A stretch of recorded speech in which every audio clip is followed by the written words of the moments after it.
बिस्मिल्लाहिर्रहमानिर्रहीम। अस्सलाम वालेकुम मोअज़्ज़ज़ नाज़रीन। नाज़रीन, जैसा कि आप जानते हैं कि कुछ देर पहले लॉन्ग मार्च के दौरान खान साहब पर कातलाना हमले की कोशिश की गई, जिसकी वजह से खान साहब की टांग पर गोली लगने की वजह से वो जख्मी हो गए। नाज़रीन, फौरी तौर पर हमलावर को गिरफ्तार कर लिया गया है और मुख्तलिफ अतराफ से खबरें मौसूल हुई हैं कि मुजरिम 1 घंटे से लॉन्ग मार्च में मौजूद था और मौके की तलाश कर रहा था और मौका मिलते ही उसने ऑटोमेटिक पिस्टल से खान साहब पर फायरिंग कर दी। नादरीन, जिस लड़के ने इस हमले को नाकाम करने की कोशिश की और मुजरिम के पिस्टल को नीचे दबाए रखा, उसका बताना है कि मुजरिम के पास ऑटोमेटिक पिस्टल था और जैसे ही उसने देखा कि मुजरिम पिस्टल निकाल रहा है तो उसने अपनी जान पर खेलकर फौरी उसे काबू कर दिया।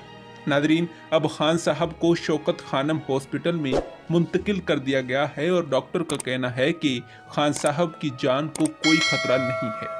नादरीन, मुजरिम को गिरफ्तार कर दिया गया है और तफ्तीश का अमल जारी है, जिसमें उसे ये इकरार किया है कि उसने ये काम किसी के कहने पर नहीं बल्कि अपनी जाती मर्जी के तहत किया है। नादरीन, उसका कहना है कि वो खुद लाहौर से लॉन्ग मार्च में मौजूद था और इसी मौके की तलाश में था।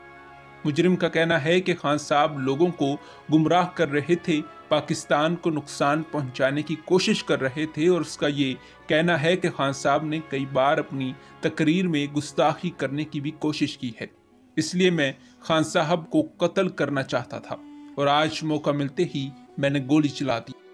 नाज़रीन, इस वाक़े के बाद पीटीआई कारकुनान की तरफ से काफ़ी सख्त रद्द-ए-अमल देखने को मिला है, जिसमें फवाद चौधरी साहब ने कहा है कि खान साहब पर गोली चलाने वाले को सख्त से सख्त सजा दी जाएगी और इसे इबरत का निशान बनाया जाएगा और इसकी जड़ों तक पहुंचा जाएगा ताकि पता चल सके कि इस घिनौनी हरकत के पीछे किसका हाथ है।